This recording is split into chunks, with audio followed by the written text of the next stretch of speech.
The crew worldwide, from Cali to Twitter, real hardcore fans, boxing ass niggas, consistency cops, police the views, we'll pull up receipts for any debate you choose. Shout outs to Clan Archie for the dope production. Ring Gang stay with the best discussions. Ring Gang Radio. Yeah. What's good, yo? Welcome to another episode of Real Talk, where, as always, if shit's real, we talk about it. I'm your host for tonight, Patscorpio, the New England representative, and as always, I got my mans with me. Notice I said after I put a plural at the end of that. But I'm gonna let the one that I usually, that usually speaks, and then I'm gonna let the other one speak. So go ahead and introduce yourselves.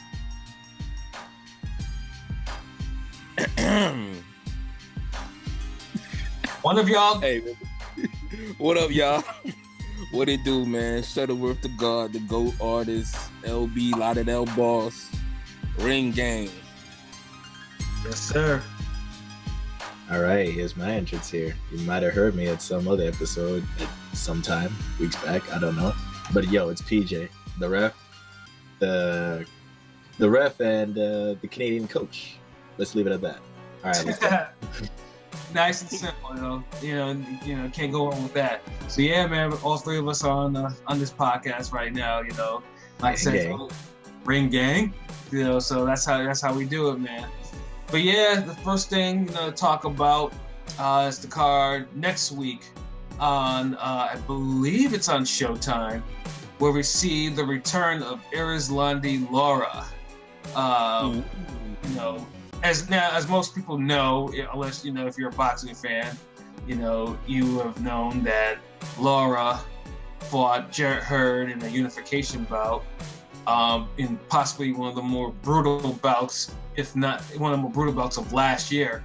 A bout that had absolutely crazy ebb and flow, with a dramatic final round in which, Lara, got put onto the canvas and was damn near close to being KO'd, but survived and was thrown back, but the knockdown turned out to be the deciding factor in which Herb would win that fight by a split decision. But, outside of Herb winning, what we all noticed though was Lara took a boatload of punishment, more punishment than we've actually really seen him take in a fight, or at least not since the Angulo fight. But even then, Angulo didn't touch him up like Hurd did. We all know that Lara is, I think, he's 35, 36, give or take around there. So we wonder now, going forward with this fight, he's facing Brian Castano, who is the holder of the WBA junior middleweight or super welterweight, however you want to call it, title, but it has the regular version, and that's just the whole WBA nonsense. But so I am not mad at this fight at all, because like I said, to me it will be a good way to see whether or not Lara can regain some form, or did he lose something in that brutal bout with Hurd. So LB, your thoughts? Yeah, this is a pretty good damn fight, and probably maybe the fifth good fight PBC is lined up. If not the fifth, maybe the fourth. Yeah, I had no problem with the fight itself. It is on, like I said, it's a showcase fight, but one of the better Lara fights if you think about it. If before Jarrett Hurd fight, yeah, we weren't getting this type of fight, but I'm surprised we're getting it now, because this really could be a good 50-50 fight, really. Yeah, no, before that, Lara fights, we were getting old ass Yuri Foreman and Terrell Gashaw, in this last couple fights before the Hurd fight, which were just head scratchers. One was yeah. One was past it, the other one it didn't belong in the main event. And we're all thinking, when is Lara gonna find, a better? He's gonna get himself an actual fight. And of course, we got that with Hurd, and that was a fight. That was the fight of the year. I guess it was the fight of the year. Now, we got 3 extra fights with that Hurd fight. That wasn't just one fight. I you want to fight jobbers, nigga? You want to fight on the fucking racetrack? All right, okay. Fight this Jared Hurd. Like 3 of these motherfuckers. Yo, it's wild too, because one of the things that we talk about too is where LB is located. People don't go down. The big fights don't happen down there. You get the one-offs. And one of those one-offs is Lara fought Foreman out of dog track. Which is in Florida, but obviously LB's not. He's not gonna go to that old bullshit.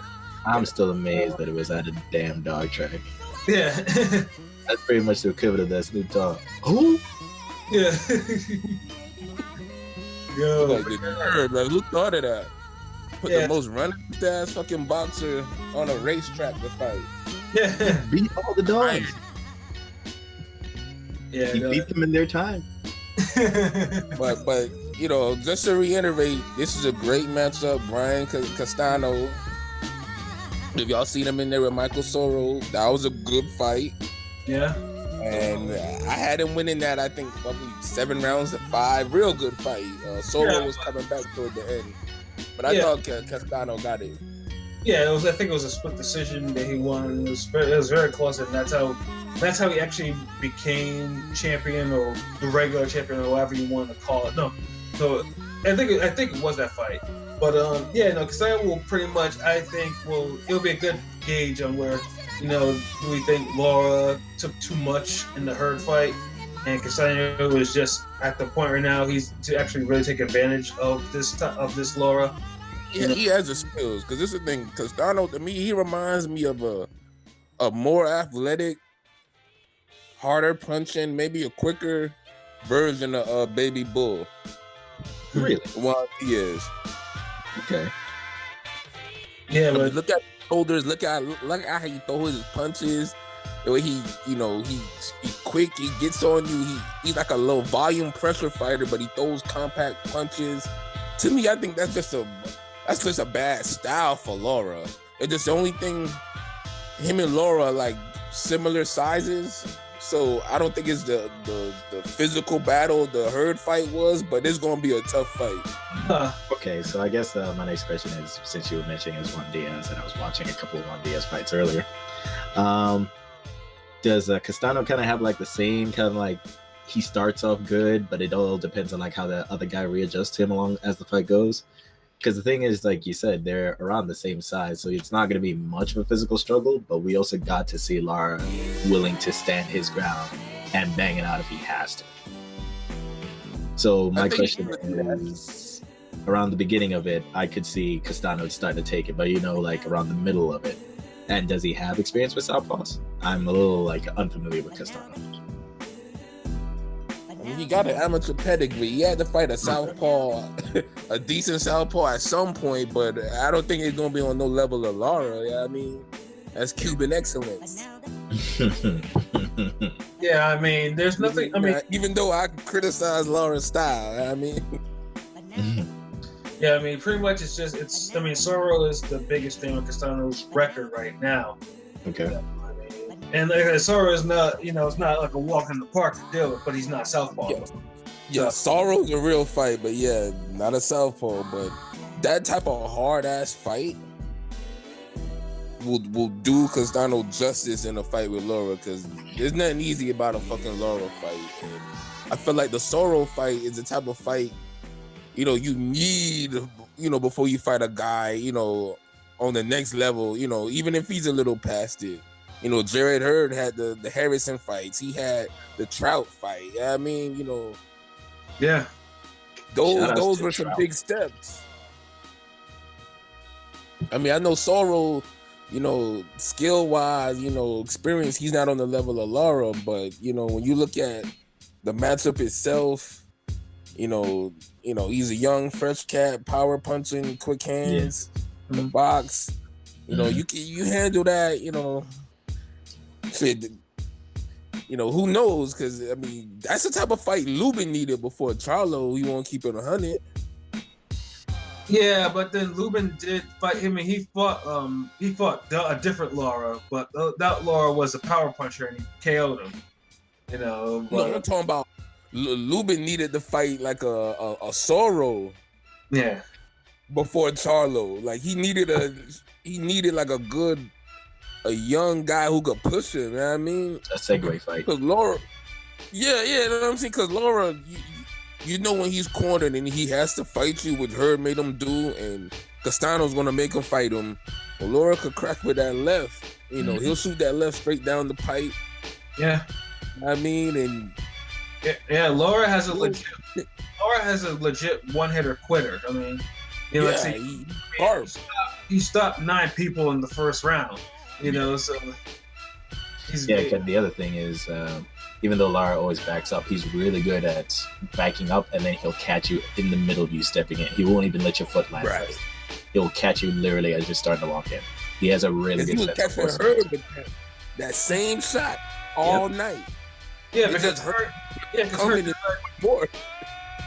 Herb never adjusted to it. Herb was just moving forward on some margarita show, just taking these shots. Like he did, like there was nothing. Like, you know, Herb was fucking 100. It looked like he was 100 pounds in there. You got Juggernaut smash. Juggernaut don't adjust. Yeah. I'd also say it's because even then, like, it just takes him a while to even like start to get going. Herb anyway. Yeah. So that's like a thing about it. He's like notoriously slow at getting going. You can see like you'll see those sparks of like you can see he's doing something, but he wants to like find that rhythm again. He has like an odd reset. I don't get it, but he seems to have an odd reset. But I think it was just because like we were saying, the left hands from Lara were probably just like forcing him to like think twice. Mm-hmm. Know them shits are hurting, but shit, Castano start pretty fast though. You know, he aggressive like. Yeah, that's what I mean. That's I'm certain, like you're saying, like if he's aggressive like that, especially if he's like Juan Diaz. So that means if he can just have something steady at the beginning, because he's probably going to take the early rounds real quickly. Well, in this particular case, the biggest advantage goes to Lara, because Lara has almost a 5-inch reach advantage over him.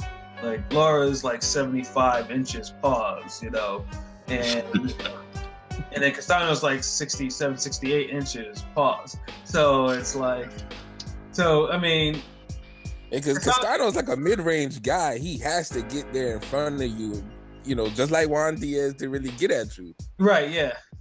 So yeah, I mean, he's gonna have to find a way to smother. I mean, he has the height advantage, yeah, because Castano's like 6'1" and Lara's like 5'8" or whatever. He has the height advantage, but that reaches a motherfucker though, and he's gonna have to. Yeah, because Castano that big. Yeah, I mean, well, he's my bad. I retract that. Maybe Castano go to have that little extra physicality for his ass. Dude. No, I mean, he's a normal 154 pounder. He's not like a motherfucker that, at least from what I've seen from him, that drains, you know, and comes in on some neck shit. You know, I mean, he's might be on some Carlos Molina type vibe, but with better punching. That could possibly be it, you know. But yeah, I mean, that's what I say. That's what makes this fight interesting, because it's like this is a fight that we'll see where Lara is at in terms of, you know, what like I said. I mean, I'm pretty sure he got a good rest, you know, mad time to heal up and all types of shit like that. Yeah. I mean, if he's, you know, I mean, obviously we'll know for sure if he's throwing. I mean, Lara. I know Laura's either. Obviously, if he takes too much, he's either gonna stand his ground or he's gonna really get on his bike, you know. And I mean, he's a Cuban. I mean, I can't see him just, you know, just being on his bike all the time. But I mean, I'm pretty sure he's not used to all his attention he's actually getting from his fights. I mean, you know. What do you mean? Have you seen Lara fight? Come on, nigga. Yeah. You know, like I said, you know, so I mean, who knows? Maybe that fight might like, you know, okay, you know, people like to see me fight like this, so I'm gonna fight like this. Who knows? But yeah, it's just good. I think most people just want to know what Lara actually has left in the tank after a war like that. And Castano's actually getting his first real American exposure. You know, so it's like, you know, so I know he's gonna be motivated to really put in work. Yep. Mm-hmm. So yeah, I mean, definitely gonna be a good fight. Knockdown in this fight. What's that? Might see a knockdown in this fight. Oh yeah, I can definitely see that. You know. Oh yeah. I can see both. I can see both of them. Both ways. But I won't make a prediction yet because, like I said, it's just Lara. It's just mostly on Lara. I gotta see how he looks first before I actually start predicting any of the shit that he's doing. Wow. I'm gonna just say, I almost want to say this fight could damn well be a draw, man. But I'm thinking we might get a Castano majority decision or split decision, something close. It's gonna be a hard fight to score one of those. Oh, one of those like where it's just nightmarish to score. Not in a Razor Ruddock Tyson 2 where niggas is deducting points and fuckery all through the fight. Oh, or no, just say that. but one of those, the round. It's like, Diaz. I'm sorry, not Diaz. Castano will win one round. Lara come back and win a round. Did Diaz will take a round? Lara come and take a round. Oh fuck! God damn. Castano will take a. You know what I mean? Yeah. Right.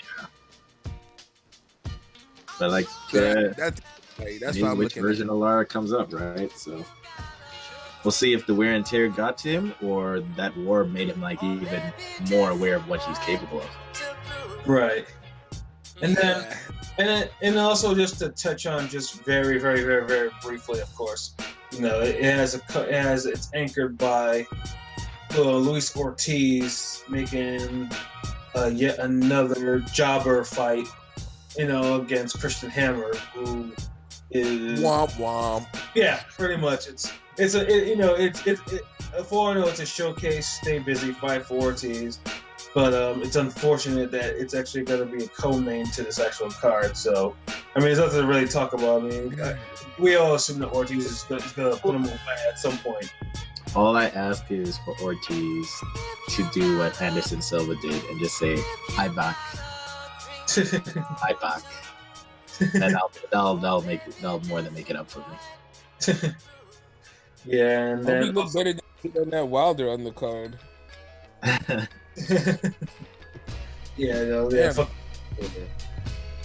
But and then also too, I mean, there was supposed to be a third fight with Ed Cherry, but unfortunately, he had suffered a medical emergency, in which apparently he grabbed his chest and collapsed, and they had to use the paddles on him.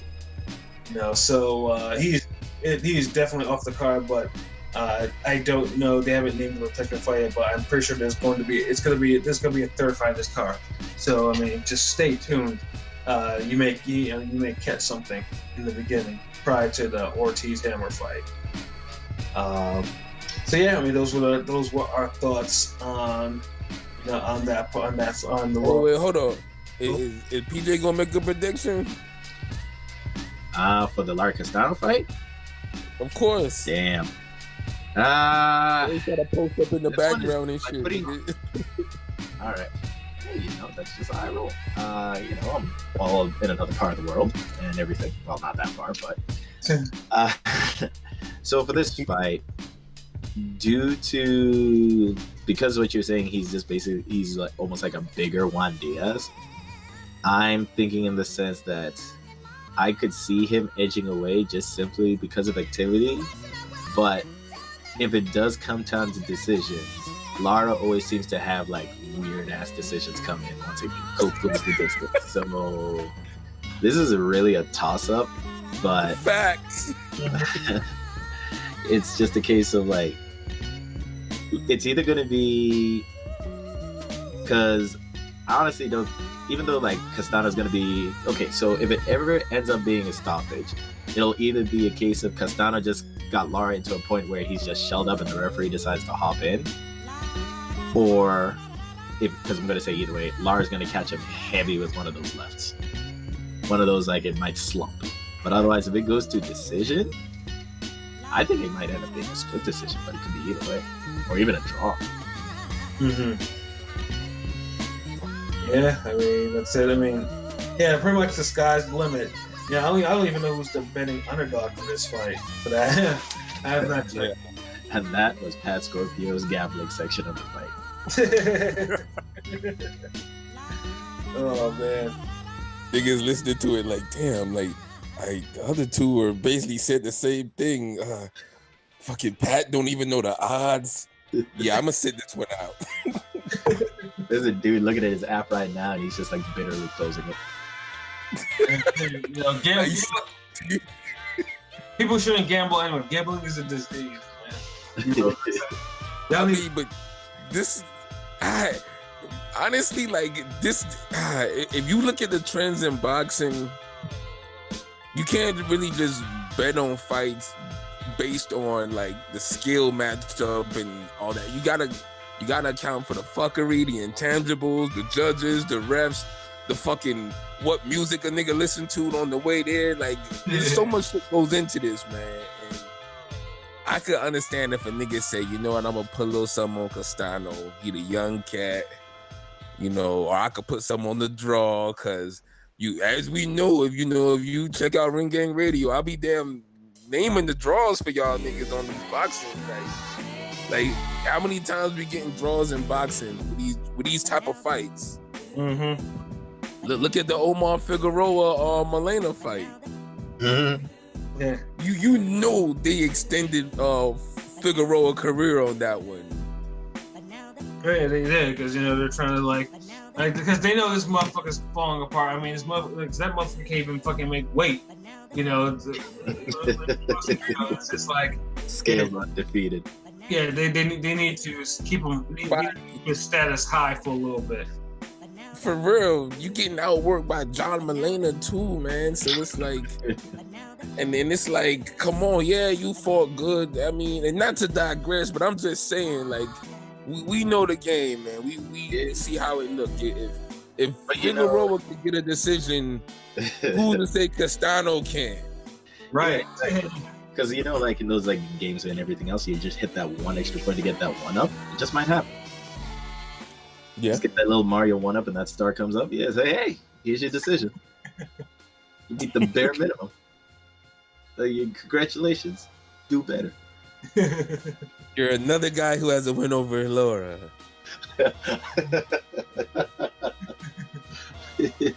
You managed to follow him, possibly sit him down. Oh God. So yeah, I mean those are. It's funny. I'm actually a fan of Lara, and here I am roasting him. There's nothing wrong with roasting. You're keeping it real. Like, he's skilled. I mean, I don't think we told any lie or no outrageous shit on this dude. Like, nah. Kept it real. Kept it real. He could box with the best of them. He's kind of one-dimensional though. Like, he just throws really a left. Yeah. He's a 1-2 fighter. Yeah, 1-2 fighter. He rarely throws a right hook. You can chase him around. When the going gets tough, he gets a little flighty. You've seen it in the Canelo fight. You've seen it with the Angulo. Like, I mean, the jury's out on him. Like, you know, he's not gonna push you to the limit if he has to. You've seen it with the Paul Williams fight. Yeah, he got robbed, but that fight should have went to the distance for each should have bodied Paul Williams in that fight. To be honest. And he also should have lost to Carlos Molina. That draw was also some. That too. And then the Marioshin fight. Oh my God. The first one was a nasty, ugly, hard to score fight. Mm-hmm. But I believe I remember him. He was winning that fight in my opinion. But that's not one of those fights you just remember forever like that. Like, yep. You think it's a headbutt or something? Like, oh man. Moments in this, Sakyobika would have given it like a 6 out of 10. It'd be like not enough headbutts or low blows, but it was passable. Yeah. Oh man. So yeah, man. Anything can happen, man. You know when you bet on boxing, man. Anything. Just you got to look at all of that. Yep. So definitely tune in. Here's what I could say for the guys who just want to like make the bets. I'm just like bet everything. Bet $1 on like anything. Especially bet on a stoppage. Bet on a DQ. Bet on anything. Bet on a draw. You get a payout. Always bet on a damn draw.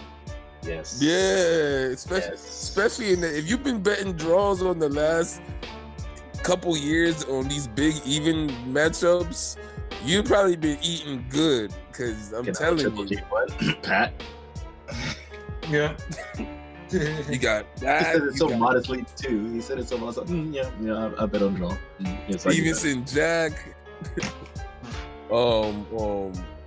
Broner Vargas, Vargas Delorme, like so many draws. Yeah. Shit's ridiculous, really. There, too many shit. Yeah. A draw used to come around every fucking I mean every once a year type shit. You wouldn't get 5 in a year. Yeah. All love, prime time, Showtime, HBO type shit. Yeah. No, none of that. You usually be like, it's getting so yo, bad that networks are getting draws against each other. yeah. Hey yo, Pat, you'll get like a draw on ESPN Friday Night Fights. You'll get that like in February. And then you'll hear about a draw on some overseas card, you know, with Marquez or somebody that you ain't really get to see that good. You know, YouTube ain't put it up yet. I mean, and then you'll see a draw at the end of the year on HBO, and like, okay, yeah, you got like 3 draws, 5, 6. Nah. Fuck out of here. It's too many. You get like 3 of them in a month now and shit. And that is real talk. That's a prescription. I prescribe 3 draws a month. Then get back to me. Yeah, the Zone, ESPN, and Showtime. You guarantee the No, that's what look at Fox. Oh man. But yeah, like I said, check out that fight on the 2nd. It's gonna be on Showtime. It's gonna be at Barclays Center. You know, like I said, it's a wonderful place. If you're gonna catch a live, it's a wonderful place to watch live boxing. So yeah, man, you know, don't miss it.